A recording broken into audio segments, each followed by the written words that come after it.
सुप्रभात विद्यार्थियों, सानंद होंगे। आज आपको हिंदी में क्षितिज पुस्तक के सवैया और कवित्त पाठ के दूसरे पद की जानकारी देंगे। कवित्त को ठीक से याद कर लेंगे और उस कवित्त में आए हुए कठिन शब्दार्थों को सुंदर लेख में अपनी कॉपी में लिख लेंगे।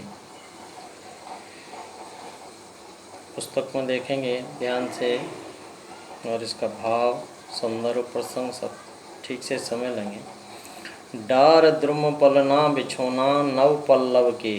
डार मन टहनी, द्रुम मन पेड़, पलना मन होता है झूला, नव पल्लव मन कोमल कोपल है। सुमन झिगोला सोहे तन छवि फारी दे। सुमन फूल, झिगोला ये ढीला ढाला जो कपड़ा पहनने का होता है। तन मन शरीर। पवन झुलावे केकी कीर बतरावे देव। केकी मन मोर, कीर मन होता है तोते। कोकिल हलावे हुलसावे कर तारी दे। कर मन हाथ, तारी मन ताली। पुरित पराग, पुरित मन कमल, पराग मन सुगंधित। सो उतारों करे राई नौन।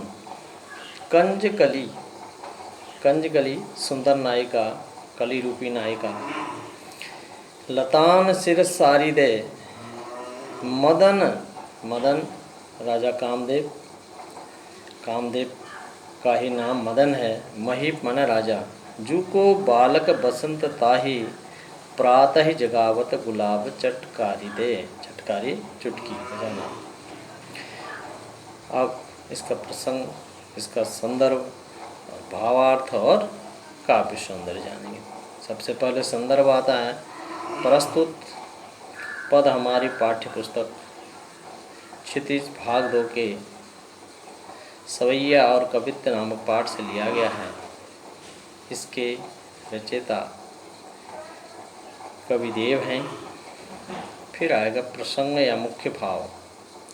प्रस्तुत पद में कविदेव ने वसंत के सौंदर्य का मार्मिक वर्णन किया हुआ है। जिस प्रकार से किसी राजा के सुख निद्रा में सोए हुए पुत्र को जगाने के लिए विभिन्न प्रकार की वस्तुएं उस पर न्यौछावर की जाती हैं, ठीक उसी प्रकार से वसंत की शोभा बढ़ाने के लिए प्रकृति में विभिन्न प्रकार की सजावट हुई है। पद में कवि ने वसंत को राजा कामदेव के पुत्र के रूप में प्रस्तुत किया हुआ है। अब इसका अर्थ जानेंगे। डार द्रुम पलना बिछोना नव पल्लव के। कविदेव कहते हैं कि राजा कामदेव के पुत्र के लिए पेड़ की टहनियों का झूला बनाया गया है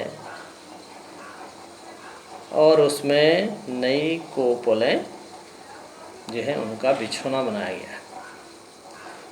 सुमन झिगोला, झिगोला सोहे तन छवि भारी दे। और उस बालक के लिए सुंदर फूलों से वस्त्र का निर्माण किया गया है जो उस बालक के शरीर की शोभा को और भी अधिक आकर्षक बना देता है। पवन झुलावे केकी कीर बतरावे देव। कवि देव कहते हैं कि उस बालक के झूले को हवा झुला रही है। मोर, केकी मोर, कीर मन तोता, और उस बालक को मोर और तोते अपने मधुर मधुर स्वर में बहला रहे हैं। कोकिल हलावे हुलसावे कर तारी दे। कोयल कर मन हाथ, तारी मन ताली बजाना। कोयल अपने हाथों की ताली बजा बजा कर करके उसे प्रसन्न करके बहलाने का प्रयास कर रही है, अर्थात उसको खुश करने का प्रयास कर रही है। इतने में ही पुरित पराग सो उतारों कर राई नौन। इसी समय कमल रूपी, पुरित मन कमल, पराग मन सुगंधित, इसी समय कमल रूपी सुंदर कली रूपी नायिका, कंज कली नायिका है, उसी समय कमल की सुंदर कली रूपी नायिका सुगंधित केसर इत्यादि लेकर के प्रवेश करती है।